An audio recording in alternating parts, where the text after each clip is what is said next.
Well, as you guessed it, I'm back out in the woods again today. And, yesterday we shot a video over in, in Cabin Patch. And I was talking about the proteins needed this time of the year for the bucks. And what I neglected to mention was the importance for the does as well. They're going to be dropping fawns here maybe another month or two.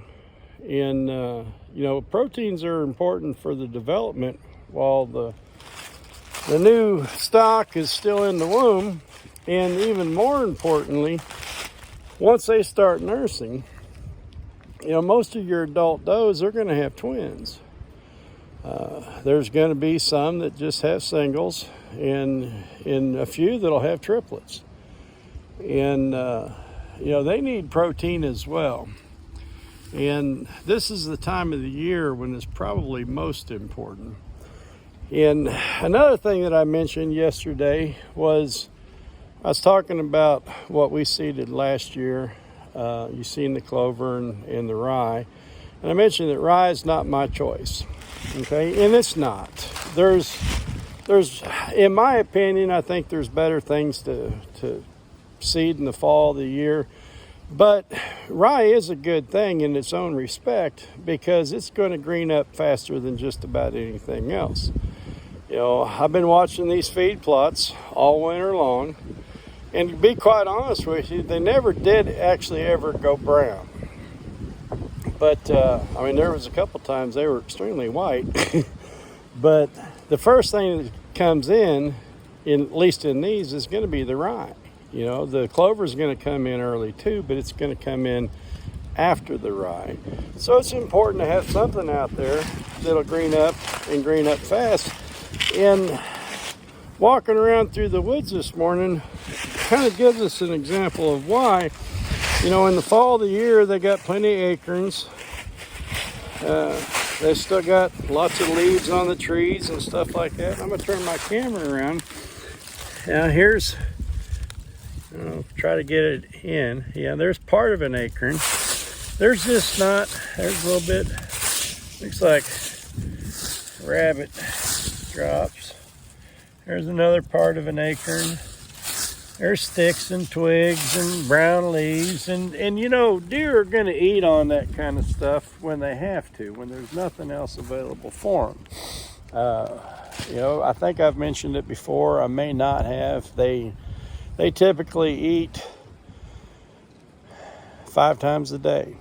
Okay, you got the first and the second feeding is going to be in or extremely close to their bedding area.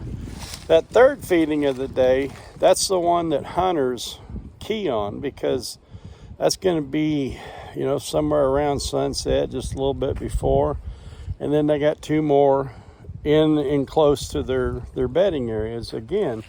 And a couple of those feeding times, they're nipping on twigs. You guys have seen them in the trail cams and in videos and stuff, and they're up here rubbing their eyes on these things and picking stuff off of the limbs. They got to have that roughage. It helps them digest the other stuff. But on that third feeding, that's when they're looking for something light green, something that's easy to digest, to help them digest all that roughage and whatnot. And quite honestly, once you've had a couple freezes, there's just not much of that out here. Now, whether you're hunting or not, there's places right here where I live and where I hunt, it's against the law to feed the deer. And the reason being is we got COVID-19, well, they've got chronic wasting disease. And there's been some positive cases. And, I've seen some deer that, are suspect. They just don't really look that great. But quite honestly, there's just no way of telling without harvesting the deer and then sending in samples and having them tested. But, MDC says that it's against the law to feed them, scattering corn and other things, whether you're hunting or not, because they don't want them they don't want them grouped up together in large groups because that's how that chronic wasting disease spreads. But you know, I'm not going to tell you what to do and what not to do. There's a lot of people still scattering white acorns or yellow acorns. A lot of people, I've seen the memes going around that says this feeder is for the squirrels, turkeys, and rabbits. Any deer seen eating from it will be shot on sight.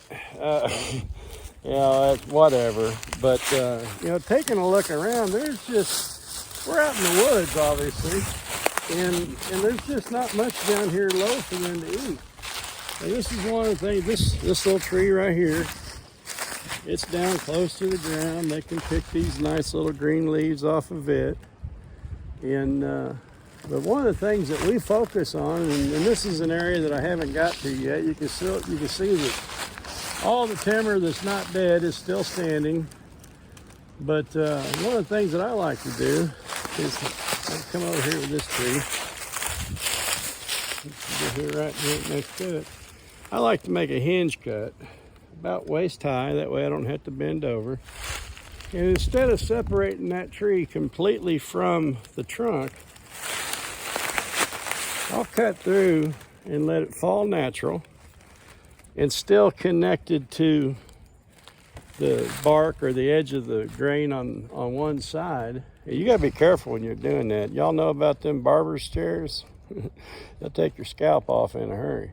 Anyhow, lay that tree down, get it down close to the ground, and maybe pick out some of these other smaller trees. That crooked leaning one right there, that right there is a prime candidate for a hinge cut. And I can drop that right back up in there. It's already naturally leaning that way. And then take some of these other trees and drop them down, hinge cut them, leave them connected to the stump, and lay them down on top of that tree, and it'll create little natural pockets for the bucks to hide in. Now, as you know, them big bucks, they're loners. They're kind of like me. They don't want to be around people. They don't want to be around other deer, only when it's time. You know what I mean, guys? When it's time. But by setting this tree right here, see, it don't have a whole lot of limbs on it, but it's got a little twigs and stuff hanging off of it. By making a hinge cut right about waist height and laying it across that tree, I'll get all those buds way up there in the top of the tree down here close to the ground. I got the chainsaw in the truck. I might just go ahead and do that. Y'all be careful in the woods. Hey, it is tick season, buddy. And I've been picking them off of me. Be careful out in the woods. You don't want Lyme's disease. And I guarantee you that Rocky Mountain spotted fever, I've had it. It ain't fun either.